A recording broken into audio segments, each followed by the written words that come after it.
Good morning to all of you. मैं doctor Sarla. आज का हमारा जो टॉपिक है वो राजस्थान से है। राजस्थान का जीके, और राजस्थान जीके में भी हमने थोड़े मिक्स में लिए हैं, डिस्ट्रिक्ट से रिसर्च करके लिए हैं। फर्स्ट हमारा क्वेश्चन है, राजपुर दरीबा खाने सीसा जस्ता के लिए प्रसिद्ध है।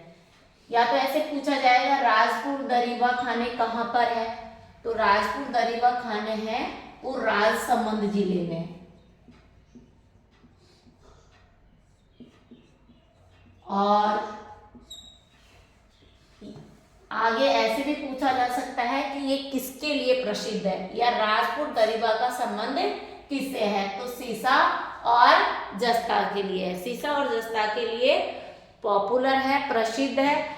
और यदि देखिए ये राजसमंद जिले में है, और यदि रॉक फास्फेट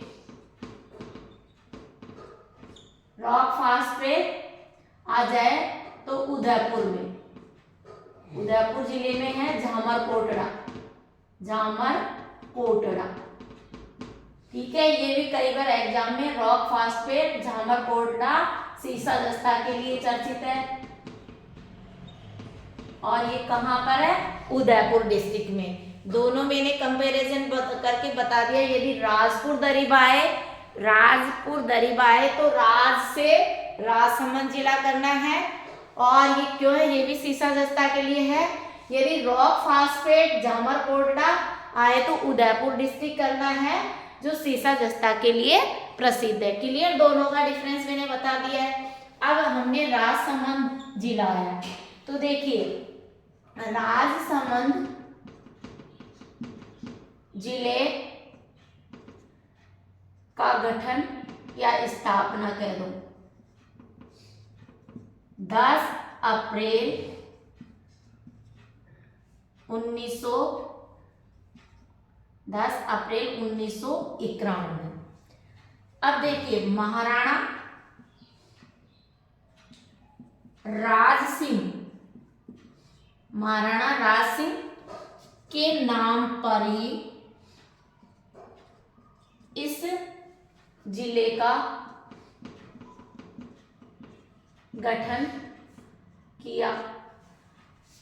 महाराणा राज सिंह के नाम पर ही राजसमंद झील का निर्माण 1662 ईस्वी में गोमती नदी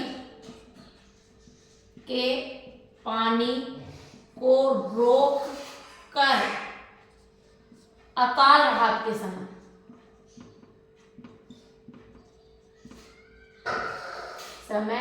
इस झील का निर्माण किया गया था। गोमती नदी के पानी को रोकने के लिए अकाल राहत के समय इसके जो पूर्वी हिस्सा है राजसमंद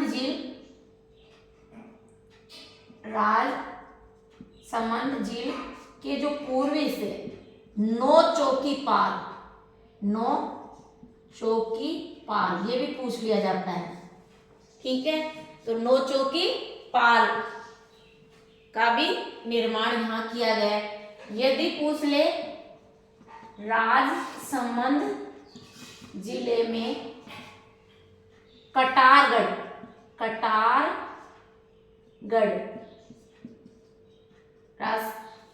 किला कटारगढ़। अब यहाँ कटारगढ़ क्यों प्रसिद्ध हो गया? कि ये किला राजसमंद जिला, राजसमंद झील, राजसमंद है ना, यही में एक कटारगढ़ किला जो कुंभलगढ़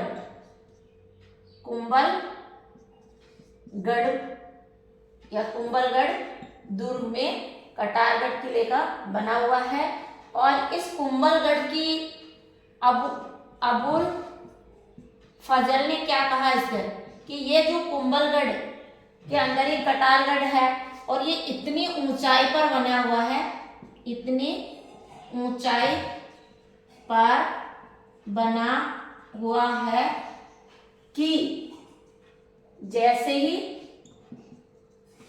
हम देखते हैं तो क्या होता है, सिर से पगड़ी गिर जाती है, सिर से पगड़ी गिर जाती है। वेरी महत्वपूर्ण क्वेश्चन है, क्योंकि मोस्टली इस तरह से ही क्वेश्चन पूछा जाता है और इसकी इतना बड़ा है ना। तो ये चीन की दीवार की तरह इसे 36 किलोमीटर के एरिया में ये बहुत इसका जो दायरा है कुंभलगढ़ का जो बना हुआ है और बहुत ही मजबूती तरीके से बना हुआ है। तो क्वेश्चन राजसमंद झील कृत्रिम झील है, ये भी ध्यान रखना है। और इसका निर्माण गोमती नदी को के पानी को रोककर अकाल राहत के समय किया गया था। क्लियर। अब देखिए, देवगढ़ शैली को प्रकाश में लाने का श्रेय किसे दिया जाता है? श्रेय किसे दिया जाता है? किसे दिया जाता है? मतलब ऐसे क्वेश्चन लर्न करें जिसका कोई बेस हो, उसका कोई हिस्टोरिकल हो, उसका कोई वैज्ञानिक तथ्य से जुड़ा हुआ हो, शोध से जुड़ा हुआ हो, रिसर्च से ध्यान से जुड़ा हुआ हो, इंडस्ट्रीज से जुड़ा हो। ऐसे क्वेश्चन पॉपुलर होते हैं और वही आते हैं। तो देवगढ़ शैली को प्रकाश में लाने का जो श्रेय है वो किसको जाता है? श्रीधर अघारे को। और इसका संबंध भी किससे है? राजसमंद जिले से। ठीक है, थोड़ा आसपास को भी लर्न करें।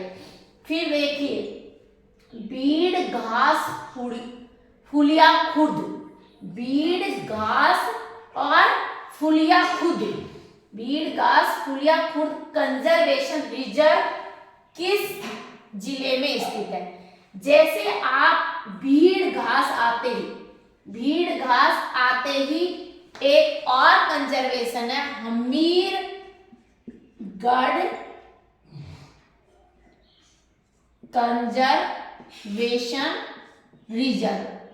ये दोनों ही हमीरगढ़ कंजर्वेशन और बीड़ घास फुलिया खुर्द कंजर्वेशन, ये दोनों ही कहां पर है? भीलवाड़ा जिले में। ठीक है, इसलिए ये दोनों भी आ सकते हैं, भीलवाड़ा में है। ओके, अब देखिए नेक्स्ट हमारा क्वेश्चन है, बहुत ही इंपॉर्टेंट क्वेश्चन है, ये ध्यान रखना है क्योंकि इस तरह के पैनोरमा वाले जो क्वेश्चन है वो ऑलमोस्टली पूछे ही जाएंगे, इसलिए आप इसको तो लर्न वेरी मोस्ट लगा लीजिए।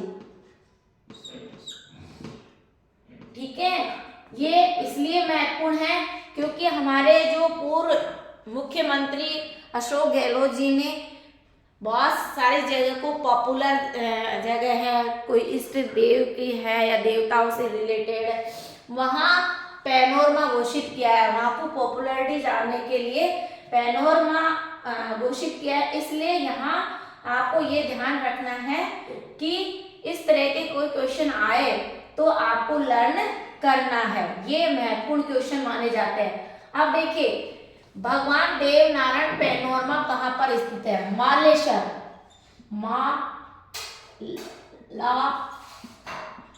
शेर कह दो या मालेश्वर, जो कि भीलवाड़ा में है, ये भी ध्यान रखना है। ठीक है, अब देखिए याद रह जाएगा भगवान देवनारायण पैनोरमा कहाँ पर स्थित है? मालेश्वर या भीलवाड़ा। मालेश्वर जगह है, मालेश्वर गांव है और वो भीलवाड़ा डिस्ट्रिक्ट में आता है। मेवाड़ का विषम पिता किसे कहा गया है? कुंवर चूड़ा को। मेवाड़ का विषम पिता किसे कहा गया है? कुंवर चूड़ा को।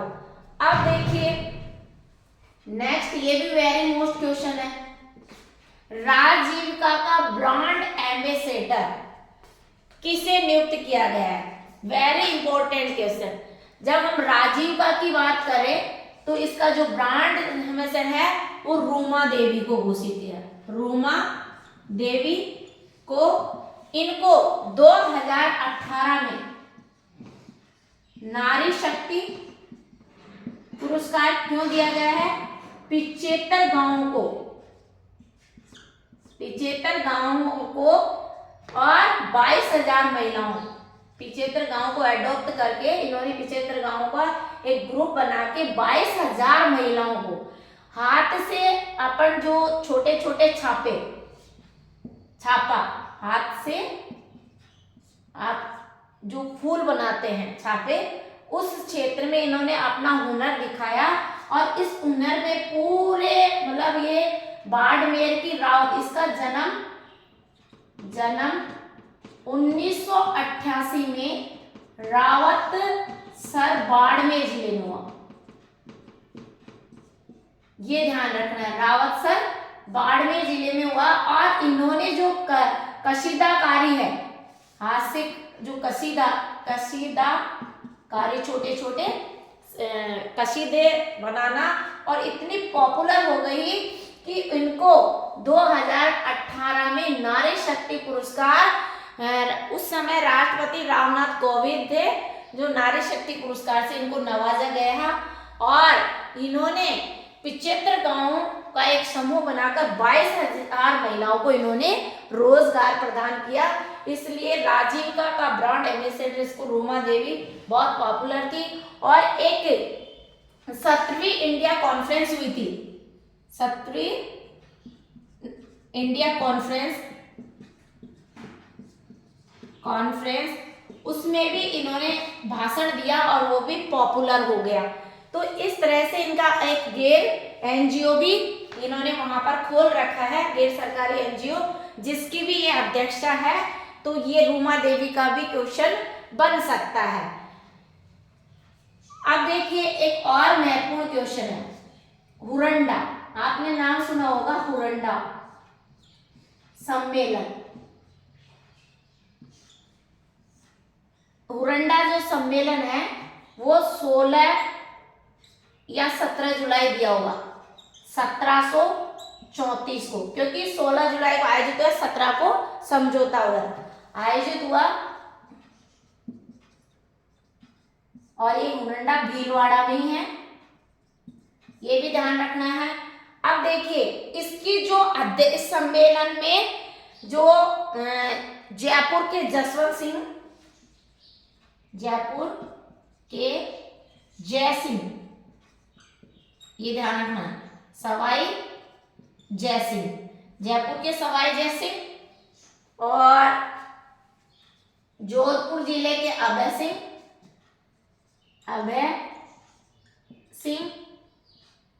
मेवाड़ के Jaswant Singh. Very important question है, क्वेश्चन ऐसा आ सकता है, निम्नलिखित में से हुरंडा सम्मेलन में किसने भाग नहीं लिया। तो ये शासकों का भी नाम लर्न करना है आपको, है ना। तो और इसके हुरंडा सम्मेलन की अध्यक्षता किसने की,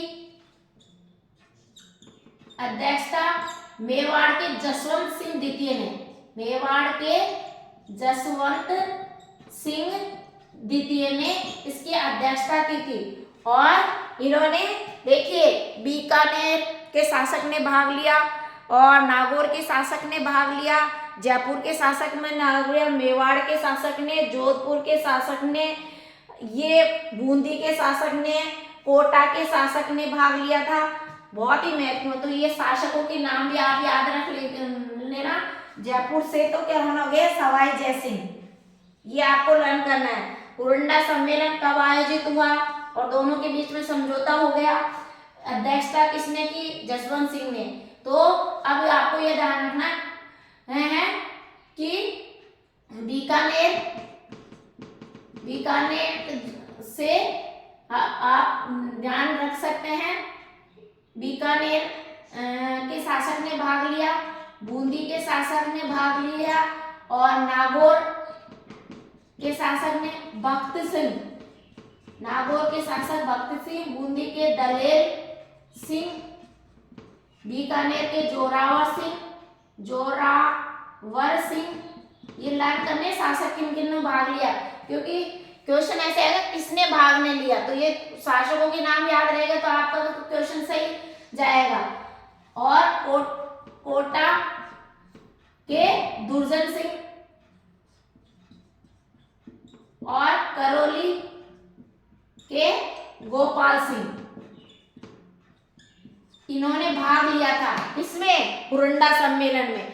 तो क्वेश्चन पहले भी एग्जाम में आ चुका है कि निम्नलिखित में से कौन सा शासक है जिस हुरंडा सम्मेलन में भाग नहीं लिया। तो ये सब आपको नेम लर्न हो जाएगा, तो कहीं भी क्वेश्चन गलत नहीं जाएगा। 100% इसके आने की चांस है, इसलिए आप इस तरह से फैक्ट लर्न करें और डेली आप राजस्थान जीके के एक एक टॉपिक याद करें।